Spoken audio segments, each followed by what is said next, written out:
Hello, and welcome Hi. to Record Sports Hotline Live. My name is Daniel Cotter. I'm delighted as ever to be joined by my partner in crime, Keith Jackson. Hi, Daniel. How's it going? Not bad. We had the night off last night.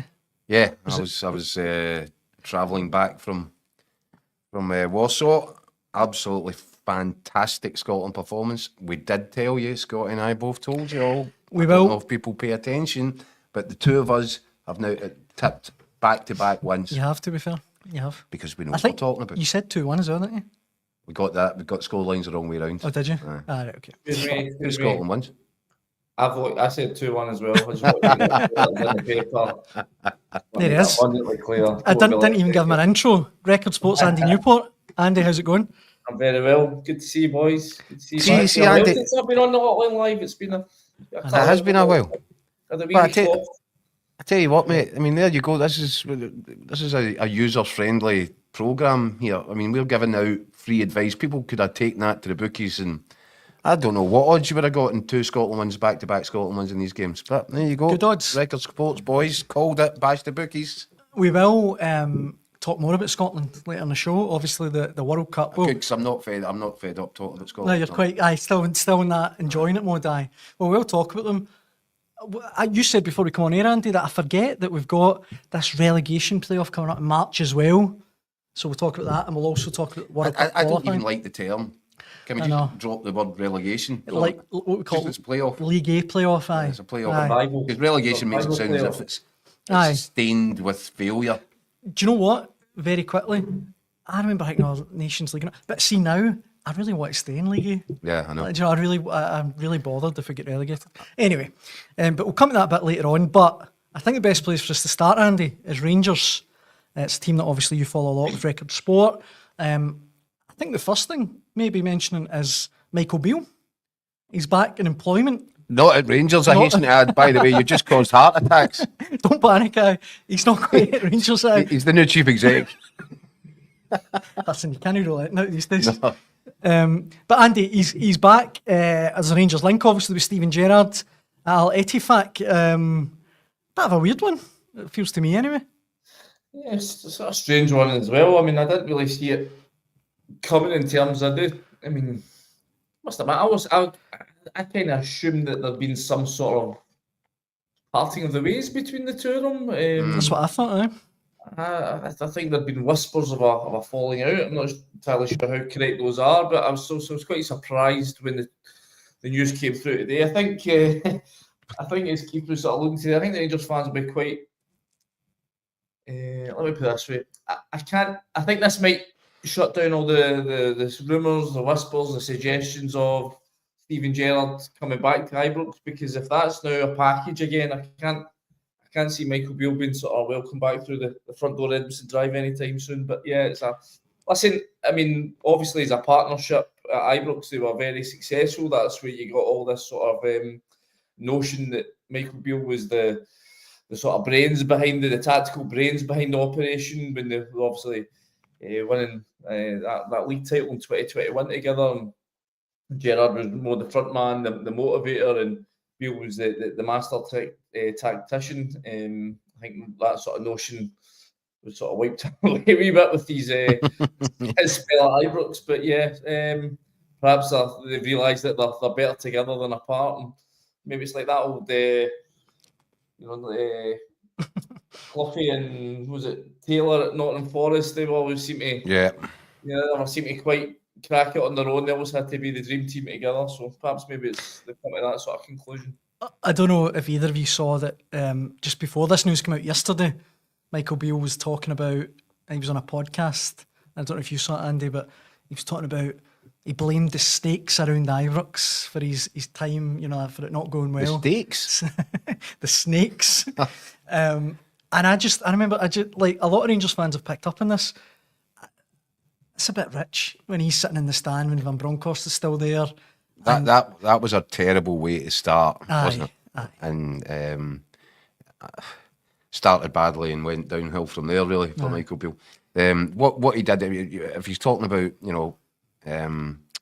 moral fortitude, etc., the fact that he was prepared to go there and sit in the stand knowing he was about to take Gio Van Bronckhorst's job, That was appalling behaviour. Aye. So I don't think anybody should be taking morality lessons from Michael Beale on the back of that, to be perfectly frank. Were you surprised to see him rock up at Al-Ettifaq? A little bit, yeah. Like Andy, you just assumed that there had been a sort of a fracture in the relationship between himself and Steven Gerrard. There was a lot of noise coming out of Aston Villa when they were down there at first, that Beale was overstepping the mark behind the scenes. I think he rubbed some of the staff up the wrong way, perhaps some of the players too. And then he obviously went out, broke out on his own for the QPR job. And I think, in fairness, he started that quite well. I did. But Rangers should have noticed that he was falling away badly at the time when they decided to appoint him. He turned down the Beale's job as well, didn't he? He did, yeah. I think he knew that even then, as he did when he turned up to watch the match from the director's box, that he had a claim on that job. So, yeah. Look, do you know what? Good luck to Michael Beale. Good luck to Steven Gerrard. But you can't help but feel this is...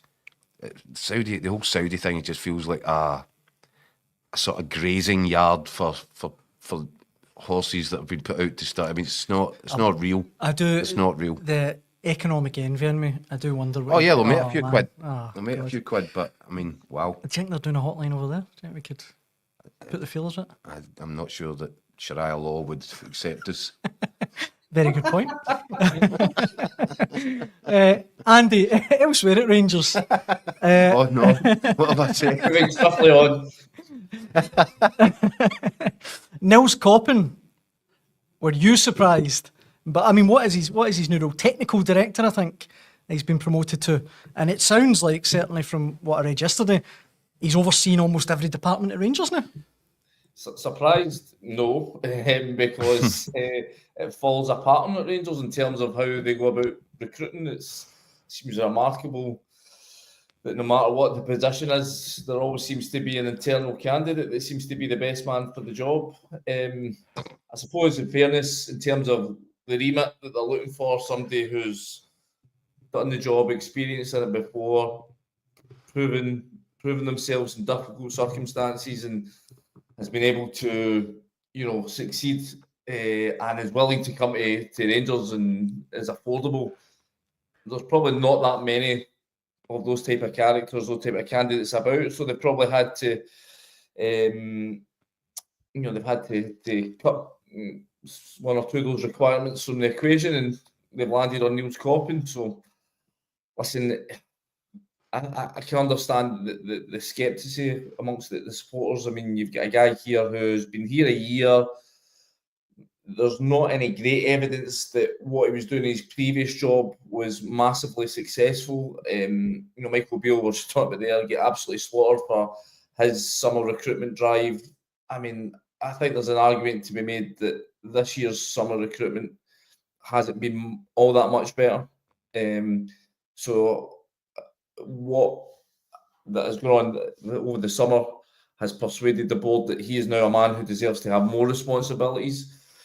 Listen, we don't know what sort of conversations we've had, but I mean, even from his previous experience, he was a sort of on the scouting side in Genk, I think it was, and then obviously PSV Eindhoven. So, what experience has he got in terms of Andy, that's what I was going to. Yeah, Andy, I was going to say that to you. The medical aspect. Does he have any? Is he able to demonstrate that he's got a vision? He's got an ability to get a grasp of the major issues at the club. We don't know. I mean, I've been able to grab the odd wee word with him here and there when we're sort of travelling about with the team. But in terms of a proper on the record sit down grilling, we've not been afforded that yet. I think the fans would like to see that. They'd like to see him face some proper tough questions. Answer why, when during the summer there was a crying out for a striker, they decided to spend the little money they had on a project player. Why were they able to recoup so little of the money that they spent in the summer in terms of getting guys out? It was 800 grand for 4 or 5 players that they sold in the summer. So I think there's some big questions to be asked there, and it'd be interesting to see if he could provide the answers for them, but we obviously haven't had that opportunity yet. Andy, you said right at the start there that he's done the job previously. You'll need to excuse my ignorance on this, but has he? No, that's what I'm saying. He hasn't done the job previously. He's done one aspect of it. He was a scout in his previous employment. That's right. That's right. He's a kind of glorified scout. Recruitment work, and he's part of that is dealing with agents, dealing with players, dealing with the contract side of it. But this is a role that is hugely more all-encompassing. You're talking about dealing with the youth academy, the medical department, the scouting network, the whole structure, the whole football structure now comes under his remit. And where is the evidence that he's got the skill set required? As I say, because of the state the club's in, no chairman, no CEO, just the doldrums that they're in, are they able to attract? They're able to go out and attract a top caliber, candidate for that? Clearly not, because they've had to look within. It's the same. They're struggling to get a chairman in, they're struggling to get a CEO in. This is a club right now that is struggling to get fill key vacancies, and I think this is why they're now having to look in-house. It seems crazy, right? Basically, Niels Coppin, you've got one job. He's now got, I don't know how many jobs, but Niels Coppin had one job and he's not been very good at that. And now you're going to give him the keys to the whole castle. It's madness, Andy. It's madness. And you're right. You're so right that this is sort of repeat cycle at Rangers where astonishingly every time they go and try to fill a position, they only discover later that they had already had best-in-class candidate inside the building. They did it with... It's James Bisgrove again. Yeah, it's extraordinary. It's going for an ex-player in Giovanni Van Bronckhorst. It's going for an ex-assistant in Michael Beale. It's when you're looking for a transfer list, it's a number of the targets on our transfer list that were 2 or 3 years old. I mean, I think the fans are right to be asking, where's the imagination? I mean, it looked like when they appointed Clement and they appointed Coppin, that was them finally, looking beyond the horizons, something that's not right on their doorstep, going out and find somebody that's, has no association with the club, frankly. And that, you applaud them for that. Finally, after a long time of sort of being very insular in terms of how they appointed people, they were going out and looking further afield. But now this just seems like a move backwards to that. And, obviously in his interview yesterday, Coppin's talking about there's still going to be changes to recruitment. So I wonder if he's going to go out and have to recruit somebody to replace himself. That'll be interesting to see. But all these sort of things are on hold until they get the big appointments made. And, we're still talking about, when did James Bisgrove leave the club? May, I think it was. So we're now talking, 6 months down the line. John Bennett was August, September time. So 3-4 months still waiting for a chairman. I think the fans are well within the right to be wondering, what's going on? How long does it take to get a guy? And I understand that they might say, right, okay, if it's a CEO, if he's already in position at another big company, there's notice periods to be served. But there's been no indication yet for anyone at the club that they're at any point, they're at any stage ready to make that appointment and to make an announcement. No whispers of that whatsoever. So, I think that's, again, you're coming up to January, there's lots of big decisions to be made. You're asking John Bennett and George Letham, who, in absolute fairness, have come in and are, trying to spread themselves so thin and cover every base. But, these are guys that are not permanent appointments. And, again, I think the fans have every right to be asking questions about why they're in this position. Can I float a theory? On you go. Please do. If I'm John Gilligan and I'm in the chairman's seat in a caretaker capacity and I'm coming increasingly under fire, under pressure, and less impressed with the job that the manager's doing, but I'm the caretaker chairman, I might be very reluctant, hesitant to make a decision which would require a guy getting paid off, which is money that Rangers don't have, and then going and finding a replacement candidate. And so the firing and the hiring of the Rangers manager, if I'm in a caretaker capacity as a chairman, I might not think I fancy getting involved in that. If, however, I've got a CEO coming in, that's fine, because I know he's coming in, he can deal with that. But if there's no sign of a CEO and there's no sign of a full-time chairman coming in, if I can make this appointment, I can make this guy seem like he's the guy that's making the decisions. And I just wonder if this kind of reassignment for Neil Coppin Niels Coppin gives him the authority, stroke the position, the authority to pull the trigger on a manager. I just wonder. I wonder if this is a mechanism that has been set up in order to take care of what would need to happen, what becomes inevitable if December goes the way that many, including myself, thinks it will for Rangers. Which is badly, by the way, just in case you weren't clear. Got that. It's obviously an issue that stirs, passionate responses amongst Rangers fans. Let me hit you with a couple now. Rangers Easy OK, I feel a bit sorry for Coppin in a way because the fans do not trust anything the board does. It's nothing personal against him, but the board have no credit in the bank. I think some of his signings this summer will stand the test of time. Yefte, Barron, Bajrami and Cherny all look decent, but the team isn't being coached properly. Now, look, there's this comment here. You can see it, Keith, there on the right-hand side from Dennis Mirren, right? Right. Hold on. I can't see it without my specs on, can I? Well, I'll put it up, but I love the passion, right? But look at the size of it. All right. It's like Moby Dick. Yeah. But I'll put it up there for a second. The way this club, he is, I know him to be a Rangers fan, he's a regular in the Hotline Live. He says, 2002 Mark II's in the cards. The press constantly questions Clement's ability. Why the hell the press not bothering? That as things stand, the current board in my club is in dire state. Nobody apart from the fans gives... Wait a minute, hold on, stop, right, pause, right, because it's quite long, right, so let's take this in segments. Oh, sorry, let me just skip to the end. Why the hell are the press not bothering? I don't think I'm not Dennis saying is he's paying right in what he's attention. saying. I'm 64. This is the worst I've seen my club run ever. Is that fair? Probably not. I'd say. 2012 was pretty rough. I think 2000. Yeah, I think the Craig White and Charles Green scorched earth years were probably pretty poor. Aye. No, look, you know what? I think that's important actually to say that. It's a good point. These guys that are in there just now, they are full of good intentions. Aye. I have absolutely no doubt about that. And they all deserve their share of the credit for picking the club up from where it was, where these charlatans had left it previously. And they've tried their best to rebuild it, and they've put a lot of money into it, they've put a whole lot of time into it, they've put their reputation on the line. They've only done that because they want what's best for the club. That they have managed to make a spectacular mess of it doesn't take away from the fact that they're trying their best, that they're good, straight shooting guys that are genuine about trying to make Rangers, a force again. They're out the depth, but there were people in there before who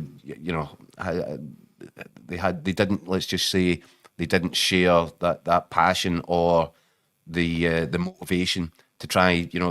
They were in there for different reasons, very different reasons.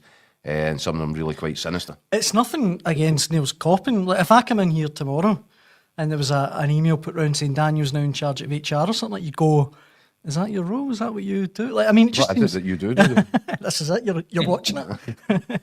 But no, I don't know. It just seems really strange. It's a shambles. And that's what makes me think, do you know what?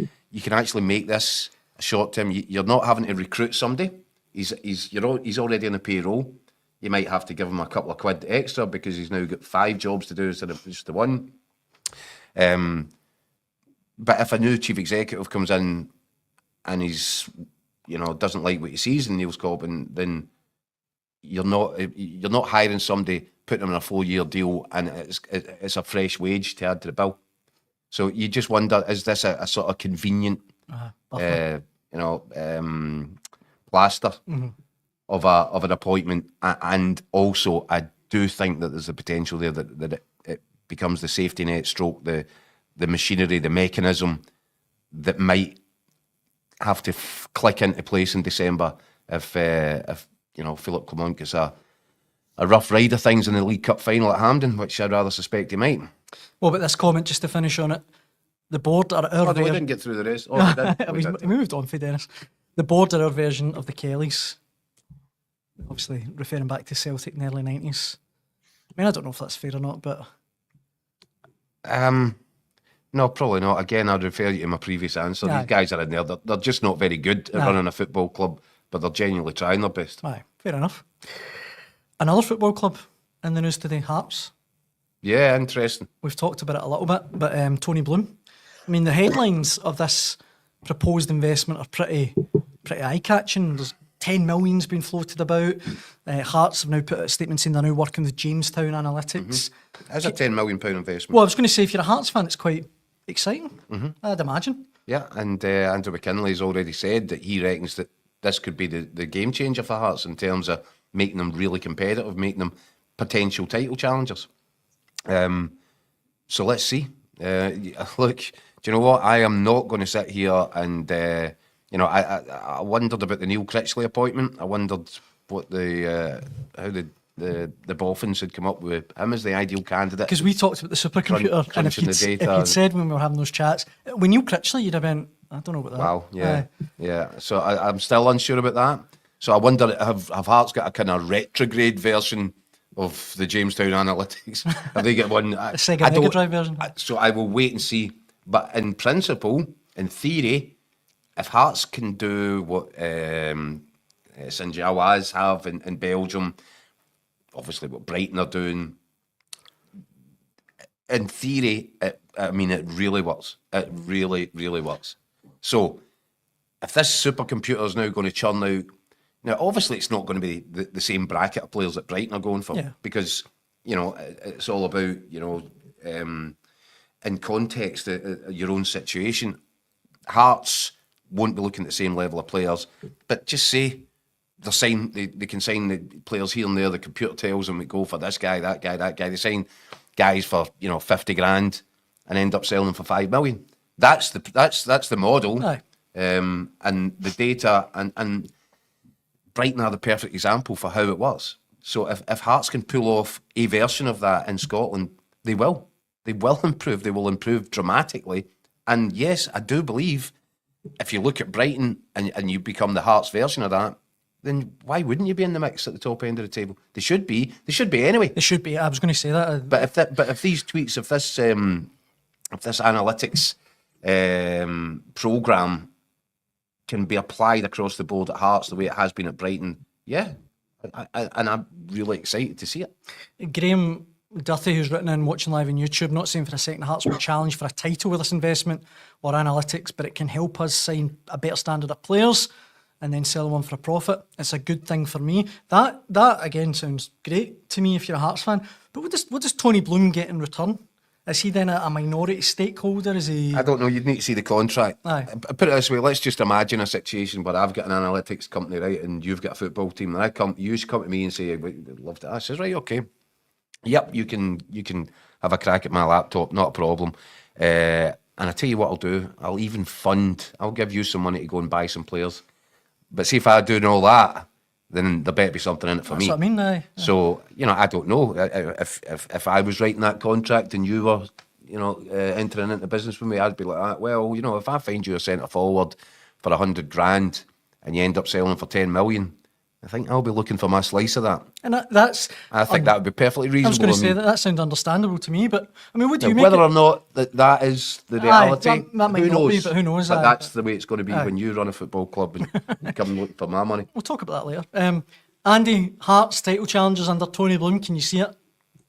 Listen, I think there's still a huge gulf between Celtic and the rest. I mean, as much as Aberdeen are doing terrifically well, there's still huge question marks over whether they've got the staying power. Hearts, they are a long way off being able to compete with Celtic over the course of 38 games. I mean, as much as this, was it Snake Lizard or was this, what's the name of Tony Bloom's Star Lizard. Star Lizard. Beg your pardon, Snake Lizard. I'm thinking about Michael Beale here.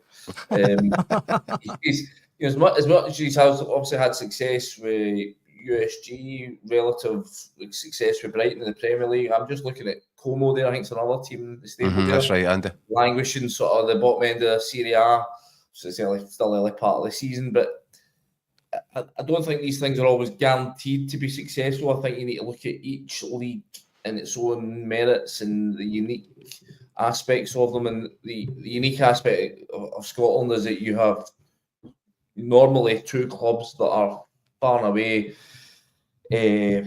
more competitive, if you want to put it that way, than the rest. Obviously, doesn't look like this season with the way Rangers are performing, but in terms of Celtic, I mean, I still think if Celtic are in any way under pressure for Aberdeen come January, they'll just go out and spend a wee bit more money. They've obviously got the money in the bank, and then doesn't matter what terms of fancy algorithm you've got, compete with that just becomes really, really difficult. So listen, it can certainly help them sort out their recruitment. I mean, the recruitment over the last couple of years has been, I would say, patchy.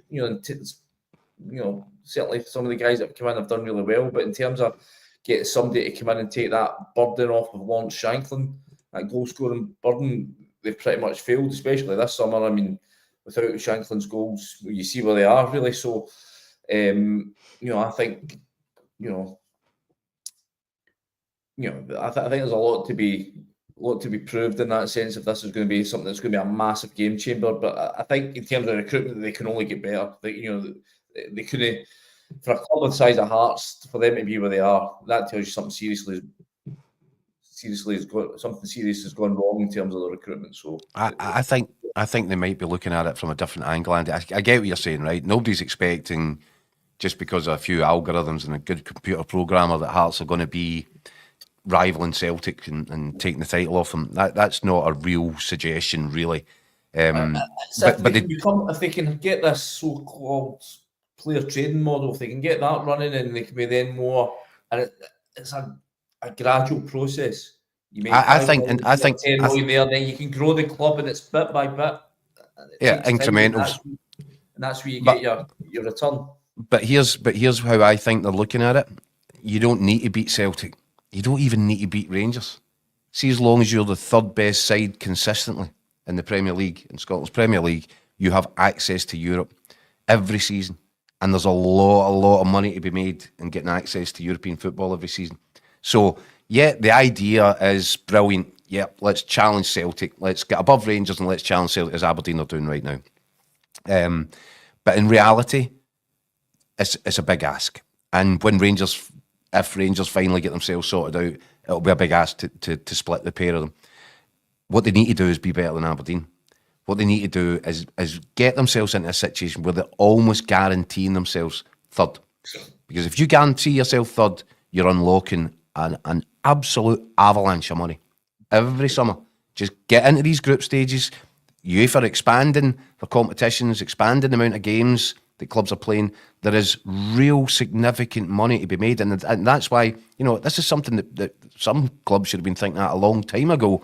Because as the European kind of scene has evolved and grown, we talked about people in this country, are kicking up a fuss about the size of the TV deal, and they moan about this and they moan about that.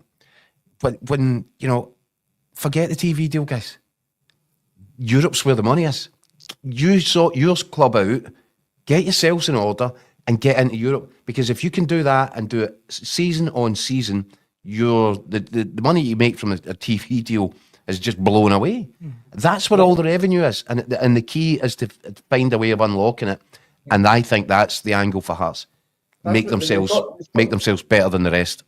Sorry, but they thought they'd done that by finishing third last year. Did they get in the group stages and then it falls apart because the recruitment's been so poor? Yeah, I know, because the thing's not been properly done. It's a gradual thing. You need to do it year after year. Bring in one player, sell them the next, reinvest it, and keep on going. And this is where the algorithm needs to come in, and it needs to help you find these guys and be able to unearth them year after year after year. This is what Hearts and Aberdeen before was problems been. It's maintaining that success over 2, 3, 4 years to the point where it becomes locked in. What these clubs have had, they've had fleeting success where they get to third place. And you think that this is them that, Hearts clearing away by third, by what was it, February, March time last year? Strolled home. Look like they just need 1 or 2 players to maintain that, but they've let all that momentum just vanish, and that's what they need to do. Sustained success. Yeah. But the difference is here. They're saying, look at the data. This gives you the guarantee. That's what they're saying. That's what people are buying into. They're looking at Brighton as almost. You give me a percentage, 99.9, whatever it is. The Boffins are saying this works. The data works. The program works. If you implement this, you will get third. And it won't just be because you're a top scoring striker, as Lon Shankland had a great season, or because manager stumbled across a system halfway through the campaign, you won more games than you lost. No, this is the data, it's the programme, and it works. That's what the whole presentation is on this. And if it's true, and I'm not saying it's not, because I just can't wait to see what it looks like. If it's true, if it works, then they are saying, the statisticians are saying that almost guarantees that you're going to be at least third place in the Premier League. So let's see. Darren William Barnes, watching live on Facebook, says Hearts will need to stay up first, which is a fair point. Imagine how well the analytics will work in the Championship. P. McLaughlin on YouTube says, I've seen Hearts put in 4 seasons with the split Celtic and Rangers. And just on that, Andy, just to go back to what you were saying, see if you'd went back in time, just a few months to the summer, and you said, by the way, look, see this season coming, Rangers are going to have an absolute nightmare, and there's a team in the Premiership that's going to finish above them and split them. You'd have put all your money in it being Hearts. Yeah. You would have. You really would have. So that's what I mean. I agree with you a bit, Andy, in the sense that, maybe gradually. But what they're saying is they're taking the kind of elements of doubt away because the programming works. That's what they're saying. These are scientists that have come up with this. And who am I to argue with them? Exactly. Right, I think we should finish tonight, guys, by maybe just checking in on Scotland one last time, because between us, Happy to do so. Keith is absolutely buzzing. He's on a Scotland high at the moment, for want of a better phrase. Yeah. Just back off your flight yesterday. Well, first of all, when that goal went in Warsaw, that must have been a brilliant atmosphere, a brilliant buzz. Well, see, this is where you need to separate yourself from being a supporter and being a journalist. But do you when it's Scotland? Just... Well, see, when you're writing a match report. You've never been in a press box, mate, with a last minute rewrite. Well, I've been at Hampden a few times. You're right. You're literally. Aye, that's true. That's literally true. about to press send on a 1,000-word match report. Of course. And then the ball goes into the back of your net. Your first thought, believe me, isn't to jump up and down and go and hug the Tartan Army. Sorry, when I said... You've got literally 5 minutes to rip that report to shreds and start all over again. I thought you were saying because you didn't want to avoid bias, but... What's that, mate? Do you save your match, those golden ones that just never see the light of day? I always like to keep one of them and see what might have been. No, I see. The ones that always read well, the ones that you've cobbled together in the last 3 minutes of injury time, are the ones that make it into the paper and you shudder. I never want to read that one again. Aye, well, yeah, that would certainly be the case. No, Andy, to be fair, I've come up with a system over the years where only minor tweaks are required. No matter what the scenario is, a minor tweak here or there, and you can just about get away with it. Tony Bloom sent it. But listen, see this, you were in a situation, that was one of the hardest ones in terms of, if you want to talk about match report writing and the art thereof. That, I don't think I'll ever experience that again, because you had one scenario, which was the dream scenario, that a miracle unfolds, that Portugal get the result in Croatia, that makes it possible that Scotland win could see us getting second place in the group, pot one for the World Cup, and go into the quarterfinals of the Nations League, right? Dream scenario. Aye. You've got the nightmare scenario, which is that probably Portugal do get the win and we fail to do what we need to do. Aye. And we get relegated. So from that dream scenario to a relegation scenario, and then you've got the halfway house, which we ended up with somewhere in the middle. But yeah, 3 wildly different, varying sort of potential scenarios. So yeah, trying to factor that into a match report, knowing that it's going to be one of them, you just don't know what yet. And then up steps Andy Robertson. Don't get me wrong, I was delighted to see it. But my first instinct was, oh no, right, okay, this will require some tweaking. I need to hold my hands up a wee bit because I'd given John Suter a little bit of stick on recent Hotline Lives. Yeah, you did, and I did tell you. Not only was that... You should really start listening to me. Not only was that ball in, Andy's face, he's confused as to why I was... Basically... He doesn't fancy John Suter, Andy. That's what you said. I'm astonished if that's your No, opinion. right. That'd be absolutely terrific. Listen, everyone calm down for a second, right? Calm down. I think he's a brilliant footballer, really good. But what I was saying was, Andy... Well, you didn't. I feel like he's got a wee lapse in him. You saw it recently in the Kelly defeat. He said you saw fancy him. In Olympiacos, he wasn't great for the... There's just something in me that thinks, is he an elite defender? Having said that... I think he saves, certainly this season, I think he saved Rangers and Scotland far more occasions than he's let them down. I probably agree with that. Tell To be me fair. that against a guy who basically took Olympiacos to a Conference League title last season, or a fleeting mistake on that rugby park pitch is worthy of deriding him. Then no, I'm not. I think he's been absolutely magnificent. I think for a guy who's had 3 Achilles injuries, that he's had no right to be playing football really at this stage, especially at this level. I think he's been absolutely magnificent. I thought he was heroic the other night, and I think his quality in the ball has been key to Scotland's sort of mini resurgence. If you want to call that. Scotland now look a team for so long, especially at the summer, they were just lumping balls forward, scared to actually get the ball in the turf and play it about. Now you've got a centre back that wants to get the ball down and pass. You've got midfielders in front of him that want to receive the ball, and you've got a wee wide man in Doak that just wants to terrorise fullbacks. That's what you need that's the framework for an attractive football team. I remember standing at Hampden doing one of these at the start of the Nations League, or even when this run was getting worse, maybe the second set of fixtures, and Keith, you were asking me, what does Steve Clarke need to keep on his job? If he's not going to get a result, if he's not going to get a victory against a Portugal away or something like that, what does he need to show? He needs to show progress. He needs to show that the team's going in the right direction. And I think you've absolutely seen that over the last 3-4 games.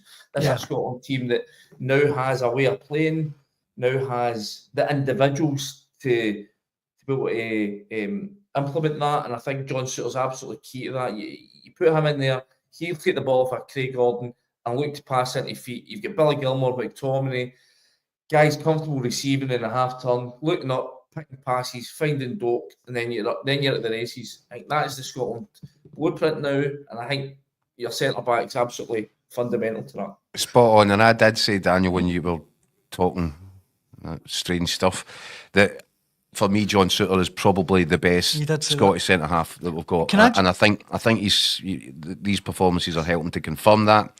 Andy's absolutely spot on in terms of you've got a centre half. There was one instant in the game against Croatia at Hampden where we'd started poorly.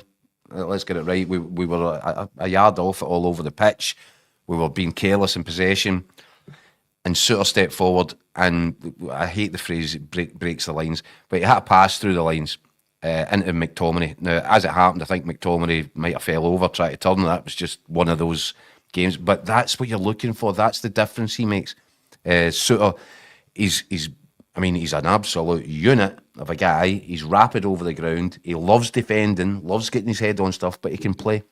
And when actually Andy's making great points there, because when you said, look, what do we need to see? We need to see improvement, right? What have we seen?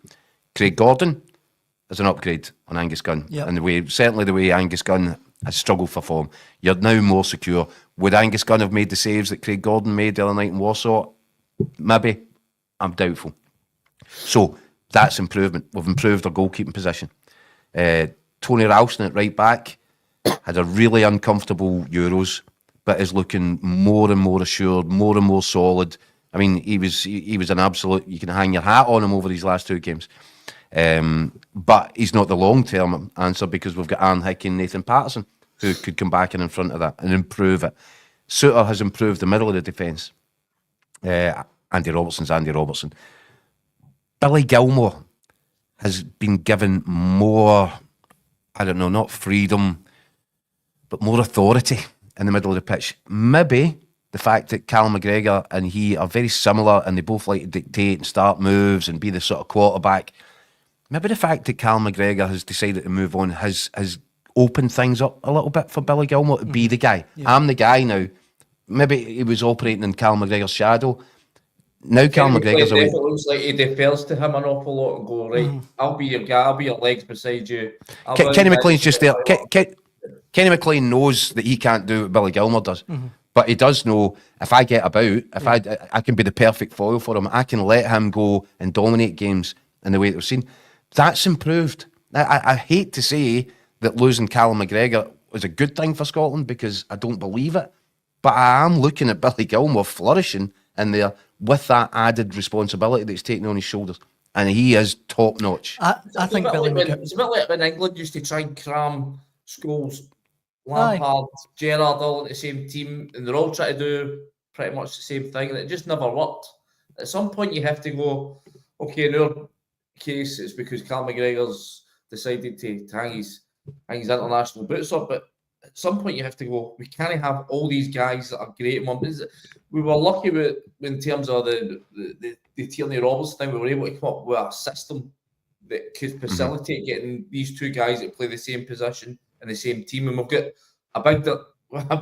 a big decision to make when Kieran Tierney comes back, whether we go back to that, because I think right now this system that Steve Clarke's using is getting the bit. We certainly look more attacking. I think when we go back three, there's a tendency to sort of drop back more shape a wee bit and just be a wee bit more safe.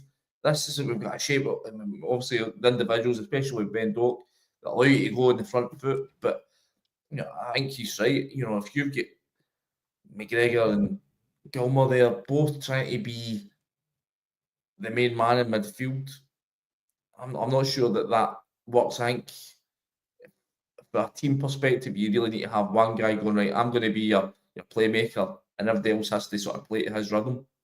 Yeah, well, so maybe that has helped improve Billy Gilmour's performances. Maybe Billy Gilmour's just improving because it's coming wage. I think he's right on the verge of being world class. I don't think he's going to be far away from it. Absolutely brilliant. Listen, Steve Clarke, and again, so let me finish my point. Sorry. In terms of, you've now brought Ben Doak into it, improvement, no doubt about it. Hopefully, you're looking for Shea Adams to get better again, take another step forward in his career in Italy. Should make him a better striker. So these improvements are coming all over the team, in all areas. And that's the key bit. Now, Steve Clarke, I wrote a column today. He's a strange guy to work out, Stephen. You can't really second guess him. I mean, every time he opens his mouth when he's asked about Ben Doak, he seems to put the boy down. Oh, brilliant against Croatia. You must be delighted. Man of the match performance. Yeah. He got an assist. That was good. He could have had more assists and he probably should have scored a goal. Okay, well, slap in the face there. Then ahead of the game in Poland. So Ben Doak, brilliant. Well, I don't know. I might drop him. That's weird, isn't it? Yeah, and then after the game, he says, Ben Doak, great performance. Yeah, I probably should have taken him off earlier. If I'm Ben Doak, by the way, I'm going. Any chance you can cut me a bit of slack? And I get the whole thing. We want to keep their feet in the ground, but then other countries don't let him believe he's brilliant. Let's get excited about it. I'm getting excited about it. Steve Clarke's not going to tell me not to get excited about him. And that's why I wrote in the paper today. Do you know something? Andy Murray is just one of my, a massive fanboy for Andy Murray. Brilliant, great talent. Scotland's greatest ever sportsman. Love the guy. Right? I tell you something, his timing is rotten. It stinks the place out.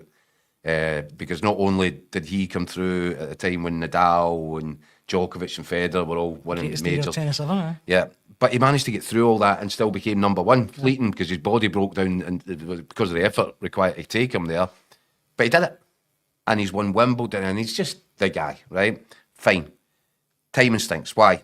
Because you spend all this time becoming Scotland's greatest ever sportsman, and then within no time at all comes Ben Doak and Billy Gilmour. And you think, I wonder how long I'm going to hold on to this man. Now, Steve Clarke will hate me saying that because we're not to get excited. But what I'm saying is I'm making the comparison. They've got miles to go before they get to Andy Murray's level. Let's get it right. But they remind me, when I'm watching these boys play, I remember being down at, watching Andy Murray and looking at the levels of natural ability and talent. And I see very much that in these two players. And the thought of having them in the same Scotland team for the next decade and beyond is, if you don't get excited about that, there's something the matter with you. And or your English.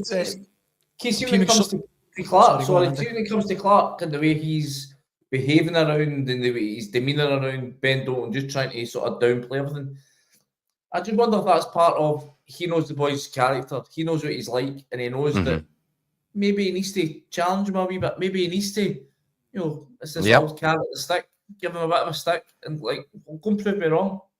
Go and show me that you need to play 90 minutes next time you come away with Scotland. Go and show me that you need to be an absolute starter every time I put out a team sheet. I wonder if that's part of it. If not, maybe he's just been, the sort of, I don't want to say the pessimist, but the realist that he is, and just listen, the boy's 18, let's not rush him. He's let's right. not get carried away. He's right, but we just don't need to hear it. This kid's the real deal. He's got a wee bit about him mentally. He's got a wee bit of character. I need to challenge him to be the best. I don't want him to be slacking. I need to challenge him to reach those levels. Because if that is what he's doing, then it's a masterstroke. Because you see the levels he's performed at since he's come in. Listen, Steve Clark, and this is what I have to hold up my hands. I'm getting to the point now, I don't want to really criticise anything he says, does, or any of the decisions that he makes, because more often than not, he gets it right. Okay? That is the first thing to say. And I'm sure there is absolute method behind the thinking of why he's sending out this message on dope. Keep calm, let's not put too much pressure on it. I'm sure there's absolute method in it. And I wonder if, and this is maybe I'm picking up the pessimism part of it, but I wonder if he's looking at it and going, right, Billy Gilmour, for example, trailblazer just a couple of years earlier, ends up in a situation where he's come into the Chelsea side, Frank Lampard's playing him, boy looks different class, you think, oh my God, we've got a world beater. Fast forward 18 months, you can't get a game at Norwich, and a rubbish Norwich side that was on its way to relegation. He couldn't get a game, he was getting booed by their own fans. Could it be that Steve Clark is just wary that Ben Doak might come to a crossroads at Liverpool? Jurgen Klopp didn't want the boy to go out on loan anyway. He thought he would learn more training every day with Mo Salah and against Andy Robertson. And he made a conscious decision that, well, other youngsters could go on loan, not this one, he's staying. And clearly Arne Slot has taken a different route. What if Arne Slot doesn't think he's the natural successor to Mo Salah? What if he's got his eyes on somebody else? What if a year down the line Ben Doak is in a similar situation to Billy Gilmour was, where you wondered, oh, have we overestimated here? And so maybe Steve Clark is absolutely right for the safety kind of first caution, first approach to it. But nobody wants to hear it. Yeah. Nobody wants to hear it. Yeah. We just want to look at this wee guy and say, different class, son. Yeah. I've just watched this wee guy terrorise Josko Gvardiol in 2 games, away and at home, and then go to Poland and do it all over again to the Poles. I can't get enough of it. Yeah. And I'm not going to let Steve Clark ruin my enjoyment. Sorry, Steve. But just going back to Suter, can we be sure that cross, he wasn't trying to put it out? That's all I'm saying. Clearance. Anyway, before we finish, I think we can look very briefly. You need to keep your opinions to yourself. That's what we're learning. No, look, John Suter's class. He was great recently. World Cup. The backtracking there, do you hear that? That's what it sounds and looks like. Listen, I'll stand by it. There's something, you just need, John, if you're watching, concentrate. Scotland's potential. He thinks of you. Scotland's potential World Cup opponents, I think we can maybe see, it's been narrowed down a wee bit, Keith. I think we know that we're probably more than likely in a 4-team group. I think it's to be drawn in December the 13th. Yeah. If our trusty producer Darryl can provide the teams. Yeah. I listen, there's, as usual with these things, much confusion. Some people say it's this, and others saying, and then we can't get this team, but then actually we can get that. Did you know what? Let's just wait and see what the draw looks like December the 13th. I'm sad that we're in pot 3, but I'm not overly intimidated by being in pot 3 either, because I look at the teams. Well, the teams in pot 2 that we can get, they aren't, Hungary. We know we could take them after the Euros. Slovakia, I know Greece look really good at the minute. Okay, Turkey are a good team. Ukraine, obviously not playing in Ukraine. I think there's nothing to fear there. Well, that's what it is. Aye. And bear in mind, we were 1 goal away from being a pot 1 team. So why should we worry? We don't need to worry. We play like that with the players that we've got. And now that Steve Clark has allowed them to take the handbrake off and go and play on their instincts more. That's what you're watching. It's the evolution of this team. I don't think Steve Clark trusted them going into the Euros. And I think he overcoached them because of that. And I think he's realised there's a necessity on his behalf to ease off on the handbrake, to let them go, as I said, play more instinctively, to let them go and attack and be brave and be bold. Do you not think, aggressive. from a personal point of view with Clark as well, he probably knows this World Cup qualifying campaign it's probably going to be his I mean, last. no, he said it already. Aye, It well, is his last. exactly. And what's the point in dying wondering? I Yeah. think in that Hungry game has maybe taught him, what was the point in that? Why didn't we just go for it? And if we get out, we He, go, he we didn't go. like the criticism that came after Aye. it, but do you know what? He's listened to it. He's Aye. acted on it, and Scotland are all the better for it. Aye, absolutely. Listening to us more, Steve, is the message. I tell you something, just the fact it's a 4-team group is, I think we've learnt lessons for this Nations League campaign. It took us, what was it, 2 or 3 games to get up and running. And such a small group, that's an absolute waste. You can't afford to be throwing away fixtures as we did at the start of this group. And look, it's cost us. Yeah. You know, we need to be at it for the kick-off of game 1. And hope it's not like the old groups where you had 10, 12 games to get yourself through and you could maybe afford to chuck away the odd points there and claw them back somewhere else. It's going to be a 6-game shootout of which, you know, Scotland need to be absolutely bang at it from minute 1. Yeah. And that's the beauty of it, Andy. The beauty of it is, and Steve Clark again correctly said he wants to use the Nations League to get himself in that position where there is momentum behind us. We're not starting from square one as we did after the last Euros. We're going into the World Cup qualifiers with one behind our back. And by God, are we going in with one behind our back now? With, 7 points from 9, the last 3 games. Terrific. Against grade A opposition. Aye. Terrific. Elite teams. And so I think that's crucial, Andy. I think you're spot on. We do need to hit the ground running. But you're looking at this team right now with absolute confidence that they're ready. It feels as if they're just moving up through the gears, a very similar way that they did in the qualification campaign for the Euros. They're ready and they're improving. And they are becoming a genuine force. We can do Great to watch. the hotline from America, Canada and Mexico in 2026. I don't know. I'm available. Just want me that clear. I'm available if you need somebody to travel. Yeah. Hotline, I might be in cold storage. Well, listen, on that note, that brings us to the end of Wednesday's Hotline Live with Record Sport. Thank you very much for all the questions sent in, and thanks for watching at home. Andy, it's always a pleasure. Thank you, Daniel. Thank you, Keith. Cheers, Andy. Thanks for watching at home. Cheers.